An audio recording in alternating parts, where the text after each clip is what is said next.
网飞打造的真人剧集《星期三》正式来袭，别人越讨厌她，她就越享受。那个又酷又飒的暗黑少女强势回归。女孩名叫星期三，最近她经常受到幻想困扰。在学校的走廊里，她打开一扇储藏柜的门，却看到被困在里面的弟弟。就当她给弟弟松绑时，突然身体好像被电击一样，毫无预兆的看到了弟弟被欺负的全过程。而她最擅长的事情便是复仇。她孤身一人前往学校的游泳馆，找到了欺负弟弟的那群人。他们看到女孩后还嘲讽她是个怪胎。Hey freak, this is a close practice. The only person who gets to torture my brother is me. 女孩神色淡定放下一句话，然后把手中的袋子扔进了水中。无数的食人鱼好像脱缰的野马，以极快的速度朝着人们追去。不等男孩爬出水池，就直接给他来了个绝育手术。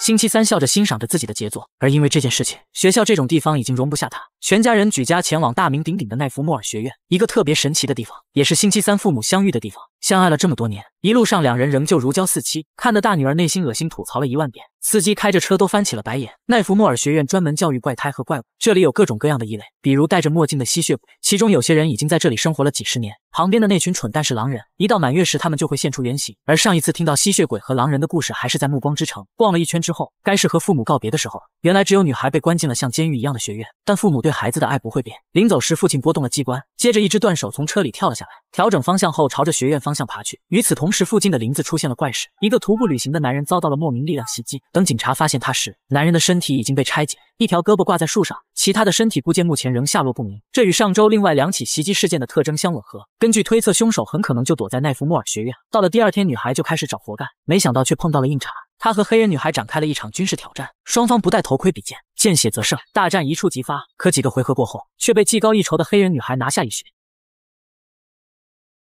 暗黑少女终于也见了彩，她对自己厌恶极了，以前还从没有遇到过这种事情。离开医务室时，她面无表情，却满心愤怒，手中的雨伞好像都遮不住磅礴的大雨。这时头上传来声响，女孩抬头去看，突然一个石像掉了下来。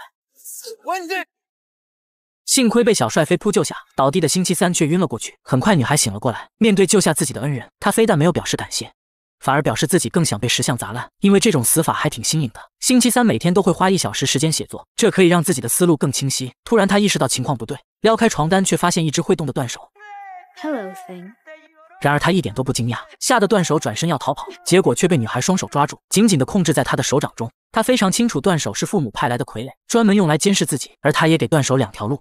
I lock you in here for the rest of the semester. 要么被永远的关在小黑屋，遭受地狱般的折磨，要么永远效忠他，成为自己的帮手。 You pledge your undying loyalty to me. 断手轻轻下跪表示服从，而他们的首要任务就是逃出这个青少年炼狱。由于星期三使用食人鱼吞掉了男孩的一只睾丸，在法院的安排下，校长会带着星期三来到镇上，找到黄头发进行心理治疗。星期三直截了当地表示，心理治疗就是在浪费时间。于是他找了个上厕所的借口，让断手拿出早就准备好的小锉刀，在窗锁上转动2圈，轻松打开了窗户，借助墙边的排水管道抵达1楼。趁着车内的校长不注意，成功逃了出去。就当他看校长的汽车时，不小心碰到了一个果农，突然一股电流袭满全身，那股莫名其妙的灼烧感又来了。他看到果农因为看手机发生了严重的交通事故，等他回过神，果农看着他身上的校服，直呼女孩是个怪胎。星期三没有在意，转身离开了。他来到了一家咖啡馆，碰到了正在修咖啡机的泰勒，点了4份浓缩咖啡。然而就在他等咖啡的功夫，3个穿着怪异的少年走了进来，看到星期三身上的校服后便开始找茬。黑人男孩咄咄逼人，泰勒打算出手帮忙，星期三却站起了身，面无表情地看着小黑，旋转360度一记高扫，直接将3人打倒在地。泰勒的父亲警长走了进来，听说小女孩正当防卫打趴了3人，感觉有些不可思议。这时知道女孩逃走的校长找到了他，赶紧出来打圆场，叫了声亚当斯小姐该走了。警长一听这是亚当斯家的女儿，脸色瞬间变了，因为他认为女孩的父亲杀了人，应该被关进监狱，有其父必有其女。I'm gonna keep my eye on you. 星期三只是笑笑和校长一起离开了。回去的路上，前方发生一起事故，校长关切地说希望人没事，星期三却告诉他司机已经死了，因为他的脖子断了。当2人路过时，果然如此。校长惊讶地看着眼前的女孩，搞不懂她是怎么知道的。星期三也渐渐意识到自己拥有着看见过去和预见未来的能力，但显然这次的逃跑计划失败了。晚上泰勒听到有人敲窗户，打开后竟发现是一只断手，他挥动球棒去打，却被断手接住后扔向了一旁。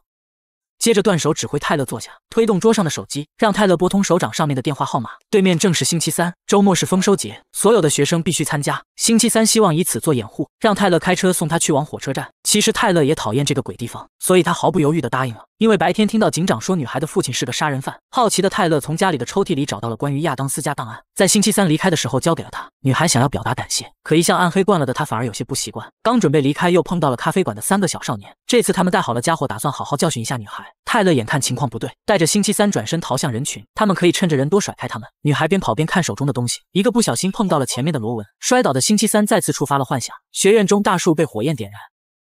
更恐怖的是，罗文倒在地上，满脸是血。等他清醒过来，看着远去的罗文，他犹豫了。他放弃逃跑，转而去追罗文。来到林中后 Why are you following me? 星期三好心规劝罗文有危险，可却被罗文使用超能力推向了树上。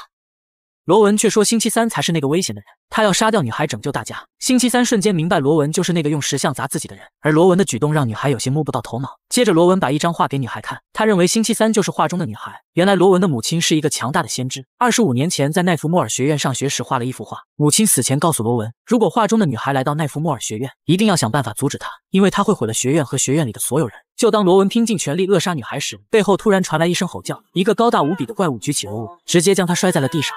他用自己的利爪狠狠地撕扯罗文，打完之后竟回头看了一眼星期三，但没有伤害他。等星期三回过神来，发现罗文已经没有了呼吸，逃跑的计划不仅泡汤，还扯上了一宗命案。回到宿舍，接到了父母的电话，他们迫切地想知道女儿1周内过得怎么样。星期三沉思片刻后做出了总结：1周的时间，他差点就死了2次。另外发现父亲很可能是个杀人犯，还有就是罗文母亲的预言，让他无法理解的是那个救下自己的神秘杀人魔。妈妈离开前曾对星期三说过 I'm sure you'll grow to love Evelyn。 虽然他很不想承认，但现在他已经不想逃走了。女孩作为唯一的目击者去报警，可情况却急转直下。警方搜寻了几个小时都没有找到罗文的尸体，现场没有脚印，没有血迹，也没有挣扎的痕迹。警长找到星期三后，不得不怀疑他在说谎。他们来到校长的办公室，让星期三重新讲述一下事情的经过。对于罗文的失踪，校长觉得他很可能是逃走了，但星期三很确定就是怪物袭击了罗文。没等他说完，校长起身打断了他。I think Miss Adams is done now. Actually, I would like to speak to Sheriff Galpin. Alone. 警长看着眼前的女孩，觉得挺有意思，从校长那里威胁到了5分钟的交谈时间。等校长走后，星期三直言，如果尸体失踪，肯定是有人故意要掩盖这件事情。其实联系到之前遇到的3起森林碎尸案，警长也觉得罗文是第4个受害者。突然，女助手推开了门，给屋内的2人来了当头一棒。罗文竟然毫发无伤地走了进来，这下直接给星期三看蒙圈了。而罗文的出现搞得星期三成了撒谎精。从心理诊所出来后，他碰到了泰勒。虽然女孩一直觉得只要自己说的是事实，不管别人信不信都无所谓，但当她听到泰勒相信她时， I believe you.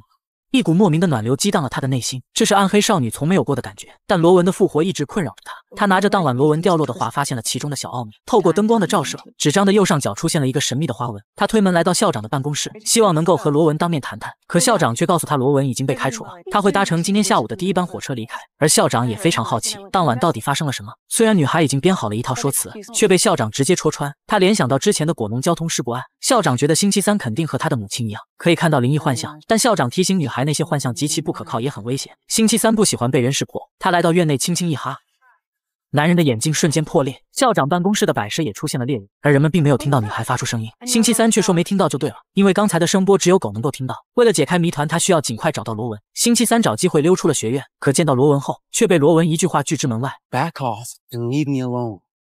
等汽车走后，断手悄悄跟在了后面，也许这个小东西能够解开谜底。很快他们到达了火车站，罗文走在前方，断手跟在身后。可这5个手指头根本跟不上罗文的大长腿，甚至还被一块口香糖拖延了节奏。他眼看着罗文走进了卫生间，当罗文关门在开门的功夫，他却变成了一个高大的白发男。等断手赶到卫生间门口，和白发男打了个照面，但他哪知道这个人就是罗文。好不容易迈着小碎步进了厕所，却发现里面根本没有人。很快白发男走进了隐秘的地下隧道，趁着四下无人，摇身一换居然变成了校长。搞了半天是校长捣的鬼，也不知道他为何要这么做。而现在星期三要想找到罗文显然已经不可能，于是决定前往事发现场碰碰运气。刚巧遇到了泰勒，不远处警长正牵着猎犬找寻踪迹，泰勒是偷偷跟来的。为了不让猎犬闻到气味，他还带上了可以掩盖气味的咖啡渣。星期三在事发现场找到了罗文的眼镜，就当接触眼镜的那一刻，幻象再次袭来。他看到罗文操作石像袭击自己，而且一本紫色的书频繁出现在幻象，找到这本书成了他的下一个目标。然而搜遍了整个学院图书馆，却一无所获。通过宿管的帮助，星期三了解到一个叫夜影社的旧学生团体，听说几年前因不明原因已经解散，找不到书这件事情只能暂时搁浅。第二天是学院1年1度的划船大赛，星期三换上小猫装和室友一起加入比赛，准备好好教训一下让他讨厌的海妖。获胜的队伍可以获得1年的特权。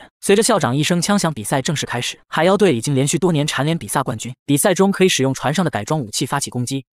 海妖则召唤了自己的美人鱼外援，他在水底轻轻一用力，便可把船推离航向，甚至碰到障碍物将船撞得粉碎。敏锐的星期三使用望远镜察觉了水中的异常，他们也早有准备，断手搬动开关，一张渔网发射出去，直接困住了水中的美人鱼，这才换来3支队伍的公平比赛。很快，他们来到了对岸，他们需要拿到目的地的一面旗子才能返回。而星期三拿旗子时，顺手触碰了一下旁边的建筑，整个人却瞬间晕了过去。他在幻想中站起身来，环顾四周后，看到了一个和自己长相相同的女人。女人抱着厚厚的书，告诉星期三 You are the key.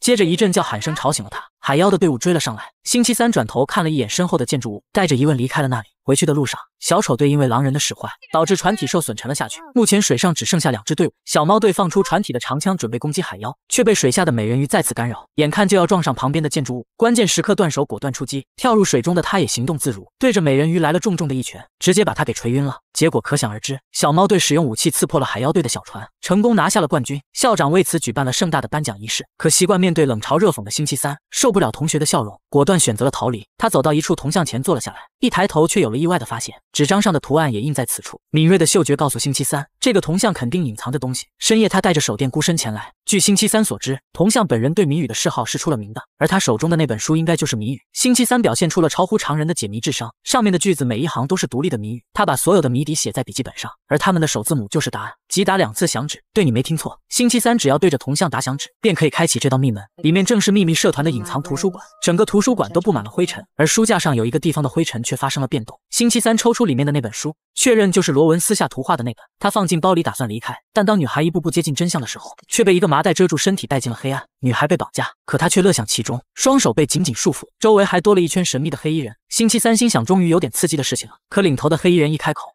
Who dares breach our inner sanctum? You can take the mask off, Bianca. 星期三立刻认出说话之人就是海妖。看着这群高中生同学，星期三顿感无聊至极，他轻松解开手上的绳子，径直走向了楼梯。离开前还不忘甩下一句话 It's amateurs like you who give kidnapping a bad name. 不过至关重要的是找到了那本紫皮书，书本的插画中除了小女孩，还多了一名神秘的朝圣者。恰好学院迎来了镇上的外联会，所有的学生都会前往镇上参加志愿活动。为了能够解开朝圣者之谜，星期三前往了一个名叫朝圣者世界的地方。期间他碰到了看着一面白墙发呆的小帅，由于小帅也在昨晚的黑衣人里，他便顺手把书中的插画给他看，得知画中的朝圣者名叫克莱斯通，也是朝圣者世界的创始人。接着星期三看到了戴眼镜的同学小胖，便想到了自己经常受欺负的弟弟，他伸出腿将男孩轻松绊倒，而这孩子多少有点弱不禁风，甩出的拳头也绵软无力，被轻松闪躲。女孩抓住他的手，却把他轻松送上断头台。另外2个同学见状识趣的走了，救下小胖后也多了一个帮手，自己潜入一个锁着的房子，小胖留下来把风。室内摆放着克莱斯通的雕像，旁边墙上挂着一幅巨大的画，画中是1625年朝圣者集会的现场。让星期三倍感意外的是，自己幻想中看到的那个女孩竟然出现在了里面，手中也抱着那本厚厚的黑皮书。接着他在旁边的玻璃柜内找到了那本黑色的书，名叫《安布拉法典》，也叫《暗影之书》。他赶紧打开翻看，却发现里面没有一个字。突然事情露馅，管理员发现了偷懒的小胖，星期三果断反手围攻，成功问出了《暗影之书》的下落。暗影之书的原件在上个月被偷了，之后便被换成了仿制品。因为泰勒是土生土长的当地人，为了能够弄清楚画中朝圣者集会的地点，星期三来到了咖啡馆。在这里当志愿者的小帅见到他后还有些吃泰勒的醋，他提醒星期三，泰勒并不像看上去那般人畜无害，可星期三却说越危险他就越喜欢。在泰勒的帮助下，他找到了画中的集会地点。傍晚他孤身一人前往集会就职，这里的环境已经破旧不堪，成为了许多的流浪者的暂居地。看到女孩的到来，他甚至放出了逐客令， Get out! Thing a hand here.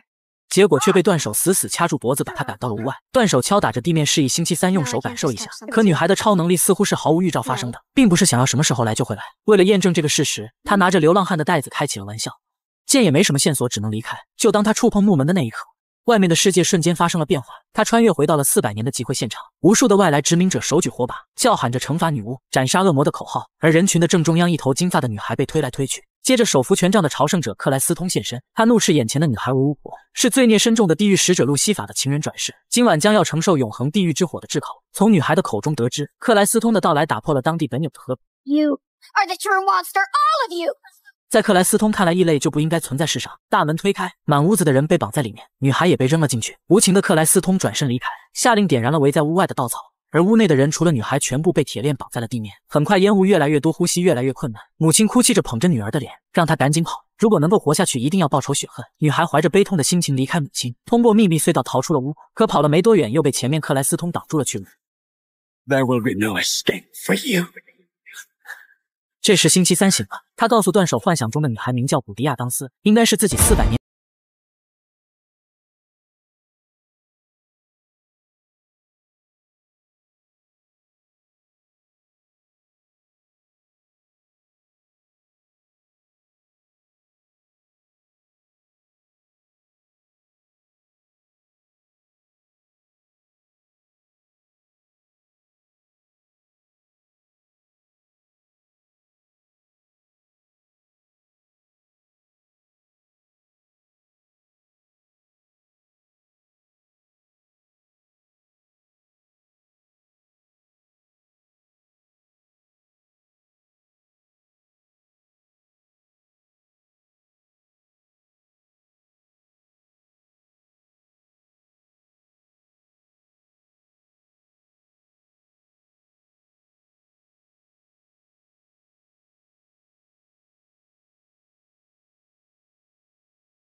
外面，女主估计就此归西了。然而打开门后，她竟然觉得很舒服。 I was just getting comfortable. 断手又把门关上了。回到宿舍，他把所有受害者资料摆放在了黑板上，却把自己的室友恶心坏了。所有受害者的身体部位都被进行了手术切除，从肾脏到胆囊再到手指和脚趾。这意味着怪物并非无脑谋杀，他就好像一个老辣的连环杀手在收集战利品。没等说完，室友已经被照片吓晕。在上植物装饰课时，小帅脖子上多了3道深深的抓痕，加上小帅说伤痕是练习击剑造成的，他明显是在撒谎。而这不禁引起了星期三的怀疑。用著名作家的话说，一个巧合只是巧合，2个巧合是线索，而3个巧合就是证据。他跟踪小帅来到一小屋，等他离开后，星期三推开门，打开灯，眼前的一幕让他瞬间热血沸腾。怪物的画像被小帅完美描绘出来，桌上摆放着2张A4纸，离开时顺手放进了自己衣服内。很快他来到了警察局，把画像放在了桌上。他告诉警长，画画的人很可能就是凶手，希望能够和警长共同合作，交换情报，寻找线索。警长拿出昨晚洗出的照片做了对比，虽然细节非常不错，但是和一个高中生分享谋杀案显然不合规矩。除非星期三可以找到更充分的证据，说不定可以谈谈。因为室友对谋杀案照片过于敏感，星期三把办案场所搬到了小胖所在的蜂巢。小胖经常在野外活动，当他看到星期三拿来的图画时，有种莫名的熟悉感。转眼间就带着星期三来到了一个山洞前，洞内堆满了动物的尸骨，墙上有一把镣铐，这里很可能就是怪物的巢穴。更惊喜的是，一根怪物的爪子卡在了墙上的划痕内。星期三再次来到了小帅的隐秘屋，如果能够找到和爪子的基因相符的证据，那小帅绝对就是那个连环杀人怪。他从垃圾桶找到了一个沾满血迹的东西，放进了塑料袋内。就在这时，小帅推门走了进来，看到未经同意就进门的星期三，他有些惊讶，可星期三却直接发问 How do you know what the monster looks like? 小帅解释道，这个怪物已经在他梦中出现了好几周，既然忘不掉，小帅就干脆把它画了出来。可当在画这幅画的时候，不受控制的爪子伸出来抓伤了自己，这也是脖子上伤痕的由来。星期三无法相信小帅的解释，究竟是什么梦如此的栩栩如生，竟然还可以梦到怪物巢穴的位置。小帅生气地赶走了他。为了验证小帅的嫌疑，他把怪物的爪子和带有血迹的东西带到了警局，希望警长可以做个基因测试，看看是否匹配。警长就好像是星期三的小弟一样，看着眼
还是学生的校长散步时，突然一具尸体从天而降，抬头看去，发现了手持长剑的亚当斯。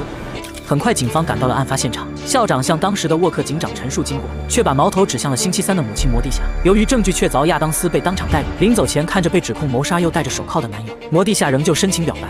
I've never loved you more. 在星期三眼中，父亲是个不善谋略又喜欢夸张表达爱的男人。很难想象这样的人会在学生时期犯下谋杀案。他急切地想知道父亲和善的外表下到底隐藏了什么。这天来到了奈夫莫尔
潇洒的离去。等星期三走近，才发现这是被害者加勒特的墓。就当学院聚餐时，突然警长带人推门而入，当着学生和家长的面直接逮捕了亚当斯。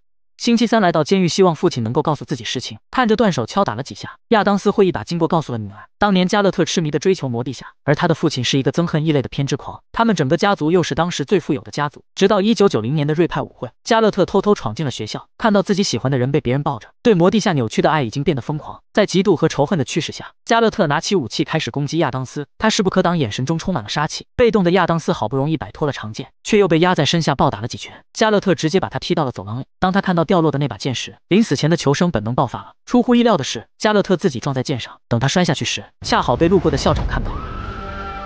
客观来讲，亚当斯的证词听起来非常可信，但星期三从12岁开始便学会了观察微表情，从父亲捋胡子和眨眼安慰人的样子，星期三知道其中肯定另有隐情，而实情估计只有母亲摩蒂夏知道。当摩蒂夏见到星期三的那一刻，他已经准备好告诉女儿，那一晚加勒特的眼神让人永生难忘，他就好像一头狂暴的野兽，嘴角甚至泛起了白沫。看着加勒特冲过来，摩蒂夏本能的举起了剑，直接刺穿了加勒特的肚子，直到听到尖叫声，摩蒂夏才意识到自己做了什么。冷静的亚当斯拿走了摩蒂夏手中的剑，勇敢的承担了杀人罪。星期三思考片刻，发现了其中的疑点。加勒特当时口泛白沫，眼睛看起来也不像人类。摩蒂夏一直认为那是一双被愤怒蒙蔽的双眼，星期三却点醒了他。瞳孔放大，精神错乱，口吐白沫，这完全就是中毒的典型症状。摩蒂夏觉得有些可能，而要想知道真相，只有一个办法。星期三一铲子下去掘开了加勒特的坟墓，棺材打开，闻着扑面而来的尸气，星期三陶醉不已。就当真相大白时，助理警察胖姐突然出现，人赃并获，直接将两人抓进了监狱，关在了亚当斯的旁边。星期三从加勒特那里借来了一根手指，看着保存完好的软组织和蓝色的光泽，可以证实加勒特实际死于龙葵中毒，也就是说，加勒特在被刺前已经命不久矣。当星期三触碰手指时，一股强烈的电击感突然袭来，幻想中极端主义者加勒特的父亲对着儿子愤怒嘶吼，为了杀死所有异类，他把一瓶毒药交给了加勒特，让他偷偷溜进舞会，在酒里下药。中途碰到了亚当斯，两人争执时，加勒特撞向石柱时挤碎了口袋内的毒药，最终导致自己中毒。等星期三回过神后， What happened? 他把幻想中加勒特被只是毒杀所有异类，又意外导致自己中毒的事情告诉了父母。随即母女二人来到镇长的办公室，拿出中毒的手指放在桌上，而镇长却早就知道事情。当时为了维护小镇的和平与声誉，他选择静默处理，让验尸官伪造了一份证明，洗脱了亚当斯的嫌疑。真相大白后，警长办公室做出道歉，撤销对亚当斯的所有指控，立即释放。摩蒂夏很高兴看到女儿拥有通灵能力，而这种通灵能力根据性格有所不同。星期三属于乌鸦类型，如果得到适当的训练会爆发超强的能量，但这种能力不是由活人训练，当时机成熟时，家族的某个先人就会找到你。 That he has. Seen it before. 见星期三提到了古迪，摩蒂夏提醒女儿，古迪是一个力量强大的女巫，但她的复仇之心非常深，让她自己都变得走火入魔。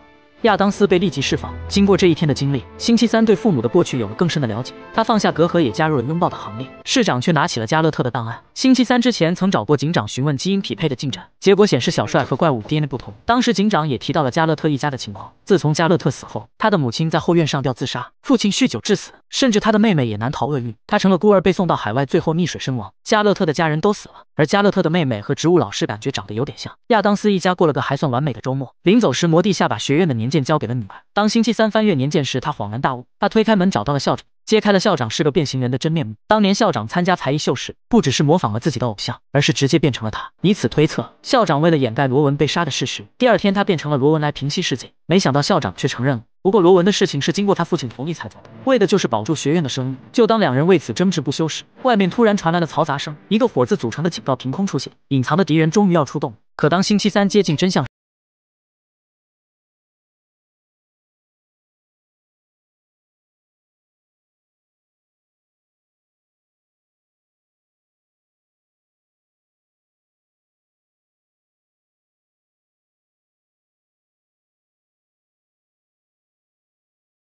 古迪闻到了牛排香味，也得醒过来。开玩笑之际，有人透过门缝扔进来一张纸，上面是杂志碎片堆成的消息，答案指向了克莱斯通地穴，那里也是星期三第一次见古迪的地方。可进入地穴却发现是朋友准备的生日惊喜。星期三看着蛋糕，内心毫无波澜，墙上的拉丁文却引起了他的注意，意思是带我崛起火光将至。后半句的火光将至被烧在学校的草坪上。星期三觉得这肯定不是巧合，他试着伸手去摸，那股熟悉的电击感瞬间袭来。穿越后，他躺在草地上，不远处传来说话声。等他起身后，看到古迪站在一扇破旧的门内，他告诉星期三，为了阻止克莱斯通，必须找到这个地方。随后化作一阵烟尘散去。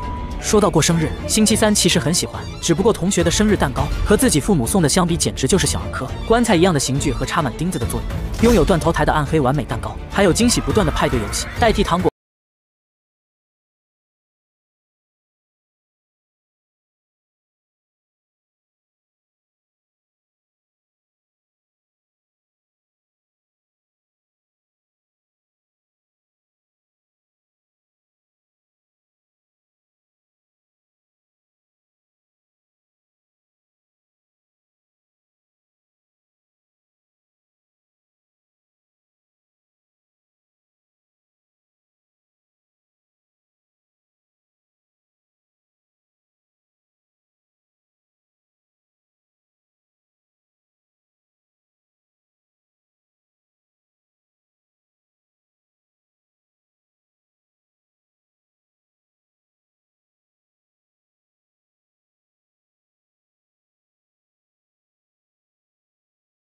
张早就等在了咖啡馆，看着镇长下了车，他赶紧打了个招呼。接着一辆车突然出现，直接撞翻了镇长，随后扬长而去。警长看着口吐鲜血的镇长，大喊拨打120。星期三一脸震惊地走下车，和警长打了个照面。万幸镇长还有口气，被紧急送往了医院。每次发生事故，星期三总处于漩涡中心。校长为此大发雷霆，并决定从此以后全面封锁学院，取消星期三出校特权。但要想出门，总是有办法。深夜，他借着室友的特权证一起混了出去，搭乘泰勒的汽车再次来到了加勒特就职。室友利用狼人种族优势，徒手拽开车库门，而撞击市长的那辆车就藏在里面。三人继续探索旧宅，一副